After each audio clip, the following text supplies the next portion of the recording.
नमस्कार दोस्तों, sunrise CSC YouTube channel पर आप सभी का स्वागत है। सबसे पहले सनराइज सीएससी की तरफ से आप सभी को नववर्ष की हार्दिक शुभकामनाएं। आज यानी कि दिनांक 1 जनवरी। हम बात करें अपडेट्स की, तो सबसे पहले जो अपडेट हमारा है उसमें हम बात करेंगे हरियाणा के किसानों को नववर्ष का तोहफा और पाकिस्तान में दिखेगी शहीद भगत सिंह की झलक। और इसके साथ साथ 1 जनवरी की 10 बड़ी अपडेट आपके सामने रहने वाली। सबसे पहले बड़ी अपडेट की मैं बात करूं, पाकिस्तान की पंजाब सरकार ने ऐतिहासिक पूंछ हाउस में भगत सिंह गैलरी को पर्यटकों के लिए खोला। गैलरी में भगत सिंह की तस्वीरें, पत्तर, समाचार पत्र, मुकदमे का विवरण और उनके जीवन तथा स्वतंत्रता संग्राम से संबंधित अन्य दस्तावेज शामिल। भगत सिंह की मौत की सजा की तामील के बारे भी दस्तावेज। इसमें जो लाहौर है उसमें जो पाकिस्तान की पंजाब सरकार है उसने पूंछ हाउस एक जगह है जहां पर भगत सिंह की गैलरी को पर्यटकों के लिए खोल दिया है। लगभग करीब 93 साल पहले स्वतंत्रता सेनानी पर मुकदमा चलाया गया था। इस गैलरी में ऐतिहासिक दस्तावेज रखे गए हैं जिसमें भगत सिंह से संबंधित उनकी तस्वीरें, उनके पत्र, उनके समाचार पत्र और उनसे मुकदमे जो थे उनका विवरण है। और उसके साथ साथ उनके जीवन से जुड़ी कुछ और चीजें वहां पर हैं। अब वह पर्यटकों के लिए खोल दिया है और पर्यटक वहां पर जा सकते हैं। ये भगत सिंह की समानता के लिए एक बहुत बड़ा कदम पंजाब सरकार की तरफ से देखा जा रहा है। उसके बाद हमारी अगली अपडेट है, हरियाणा के मुख्य सचिव ने की 5758 करोड़ रुपए अनुमानित लागत की 11 परियोजनाओं की समीक्षा। बोले, निर्धारित समय सीमा के बाद परियोजनाओं में अनावश्यक देरी हरगिज नहीं होगी बर्दाश्त। अनावश्यक देरी नहीं होगी बर्दाश्त। इन परियोजनाओं का कार्य हुआ पूरा। यह भी बताया गया कि स्मार्ट सिटी प्रोग्राम गुरुग्राम के तहत मारुति और आईडीसी सब डिवीजन के तहत मौजूद 11 केवी फीडर लाइन के पुनर्द्वार का 92% और गुरुग्राम साउथ सिटी व कादीपुर सब डिवीजन से 79% कार्य पूरा हो चुका है। इसी तरह हरियाणा में 132 केवी और इससे अधिक के नेटवर्क के लिए विश्वसनीय संचार और डाटा अधिग्रहण प्रणाली का 98% काम पूरा हो चुका है। यानी कि जो इसमें कार्य चल रहे हैं उसका बताया गया है कितना प्रतिशत कार्य हुआ है। कुल मिलाकर अनुमानित लागत की 11 परियोजनाओं की समीक्षा यहाँ पर की गई है। वही हम अगली अपडेट की बात करें, पुराने फोन पर नहीं चलेगा व्हाट्सएप। नई कार खरीदना होगा महंगा, ये 1 जनवरी से जो लागू होंगे उन नियमों की बात की जा रही है। 5वीं 8वीं में फेल तो प्रमोट नहीं, यानी कि पहले प्रमोट कर दिया जाता था। अब शिक्षा नीति में जो बदलाव हुआ है उसके बदलाव के बाद 5वीं 8वीं कक्षा में फेल होने वाले विद्यार्थी को प्रमोट नहीं किया जाएगा, उन्हें दोबारा परीक्षा देनी होगी। किसानों को बिना गारंटी 2 लाख का लोन मिल जाएगा। व्हाट्सएप में जो बदलाव हुआ है, व्हाट्सएप ने बोला है कि 1 जनवरी से एंड्रॉइड 4.4 और उसके पहले वाले वर्जन का काम नहीं करेगा, यानी कि व्हाट्सएप उनमें नहीं चलेगा। कोचिंग में 16 साल पर ही एंट्री, यानी कि कोई भी कैंडिडेट कोचिंग लेना चाहता है तो 16 साल से पहले कोचिंग सेंटर में एडमिशन नहीं ले सकता है। उसके अलावा अग्निवीरों को 10% आरक्षण दिया जाएगा, 10% आरक्षण। सीआईएसएफ और बीएसएफ में पूर्व अग्निवीरों को 10% आरक्षण मिलेगा। फिजिकल टेस्ट और उम्र की सीमा में भी छूट मिलेगी। भारत में पढ़कर विदेशी डिग्री भी आप कर सकते हैं। विदेशी यूनिवर्सिटी का डिग्री भारत में पढ़कर ही ले सकेंगे। भारतीय और विदेशी यूनिवर्सिटी साझा कोर्स शुरू कर सकती हैं। इसके लिए पढ़ाई फिजिकल क्लासरूम में होगी। उसके साथ अगली अपडेट, होमगार्ड डीजी ने गृह विभाग को एससीएस को भेजा प्रस्ताव। होमगार्ड के 12,000 जवानों का डीए 53% तक करने की तैयारी। हर माह 9551 का फायदा, यानी कि अगर ऐसा हो जाता है तो 9551 रुपए का फायदा उनको हर माह मिलेगा। उनका जो एसोसिएशन है उन्होंने कहा कि हिमाचल में 34% डीए दिया जा रहा है। हालांकि ऐसे करने की तैयारी चल रही है, अभी हुआ नहीं है। यदि ऐसा होता है तो होमगार्ड को हर माह 11,501 रुपए के डीए मिलेंगे। अभी 1950 रुपए डीए उनको मिल रहा है, यानी कि हर माह 9551 रुपए का उनको फायदा होगा। जवानों की जो बेसिक बेसिक पे है 21,700 रुपए की जाए अभी भी इतनी है, जबकि डीए 53% और यात्रा भत्ता 720 रुपए मासिक करने की सिफारिश की गई है। यानी कि जो इसमें सिफारिश की गई है, जिनके होने की संभावना है वो इस कटिंग में बताया हुआ है। इसका स्क्रीनशॉट लेकर के आप अच्छे से इसको पढ़ सकते हैं। हमारी अगली अपडेट है, एनएचएम में रिक्त पदों को भरने के लिए भर्ती पर लगी रोक। यानी कि जो हरियाणा में एनएचएम के पद थे उनकी भर्ती पर अभी रोक लग गई है।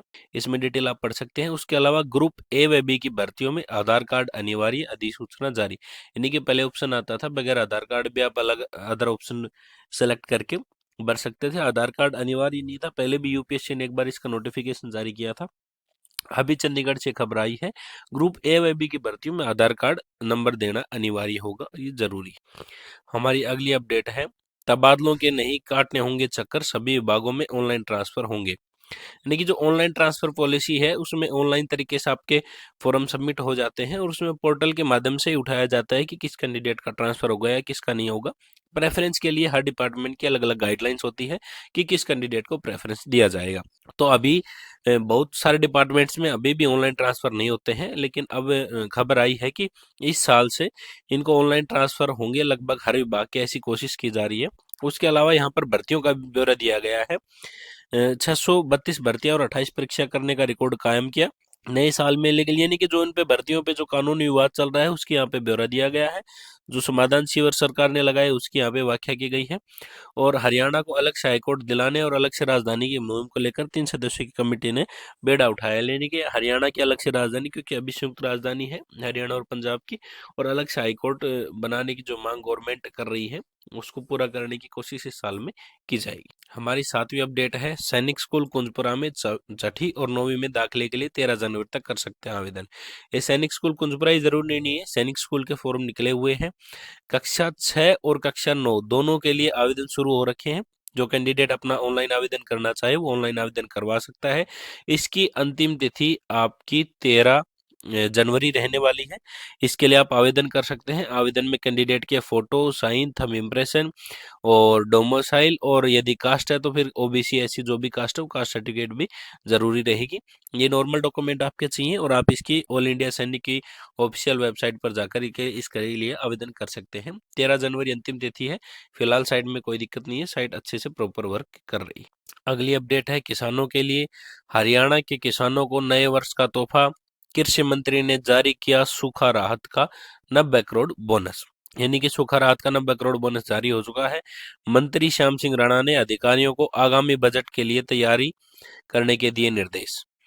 31 दिसंबर की खबर, हरियाणा के कृषि मंत्री श्याम सिंह राणा ने प्रदेश के धान उत्पादक किसानों को नए वर्ष का तोहफा देते हुए उनके लिए 90 करोड़ का बोनस जारी किया है। उन्होंने अपने कार्यालय से ऑनलाइन बोनस जारी करने के बाद कृषि, बागवानी एवं अन्य सहायक क्षेत्रों के लिए अधिकारियों के साथ प्री बजट चर्चा भी की है। कृषि मंत्री ने आगामी बजट की व्यापक तैयारी करने के निर्देश देते हुए किसानों के व्यापक हित की योजनाओं के लिए बजट रूपरेखा तैयार की है। और साथ में उन्होंने ये भी बताया, मंत्री ने घोषित योजनाओं को समय पर लागू करने के दिए निर्देश। यानी कि जिन योजनाओं की घोषणा हो चुकी है उसमें से कुछ योजनाएं लागू नहीं हुई, उनके भी समय पर तैयार करने के दिशा निर्देश यहाँ पे दिए हैं। कुल मिलाकर मेन खबर यही है आपकी कि जो 90 करोड़ की जो बोनस राशि है सूखा राहत के लिए वो यहाँ पे जारी कर दी है किसानों के लिए, जो धान उत्पादक हैं उन किसानों। हमारी 9वीं अपडेट है, सर्दी में कपड़े उतार अनशन करेंगे पिता, मृतक बेटे को न्याय दिलाने की जंग। ये आपकी महेंद्रगढ़ जिला की कनीना के समीप बागोद गांव की घटना है, जिसमें 26 वर्षीय युवक मोहित ने फांसी लगाकर आत्महत्या की थी और उसके 18वें दिन तक उनके अंतिम शव का संस्कार नहीं हो पाया। यानी कि जो उनका अंतिम संस्कार होना था शव का, वो अभी तक नहीं हुआ है। कनीना में उनका हॉस्पिटल में अंतिम शव रखा गया है। जो परिजनों की डिमांड है वो डिमांड है कि वो इसके लिए एफआईआर दर्ज करवाना चाहते हैं। मंत्री सहित 8 व्यक्ति और हैं जिन पर वो अपनी एफआईआर दर्ज करवाना चाहते हैं, लेकिन प्रशासन का कहना है कि ना ही कोई सुसाइड नोट मिला है और ना ही कोई सबूत है परिवारजन के पास। इस वजह से उनके खिलाफ एफआईआर नहीं की जा सकती है।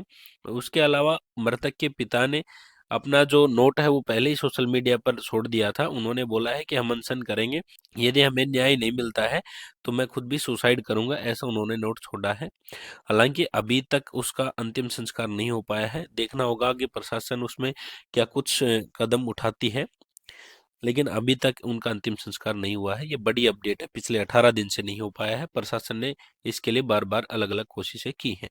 अगली अपडेट है, खराब फसल का तहसीलदार ने किया निरीक्षण, किसानों को दिया उचित सर्वे रिपोर्ट बनाने का आश्वासन, जल्द ओपन होगा क्षतिपूर्ति पोर्टल। यानी कि जो सर्वे होता है कि किस एरिया में फसल का कितना नुकसान हुआ है, किस गांव में कितना नुकसान हुआ है, उसी के अकॉर्डिंग आपको बेनिफिट मिलता है। गवर्नमेंट भी जो आपको बेनिफिट देती है वो ई क्षतिपूर्ति पोर्टल से देती है।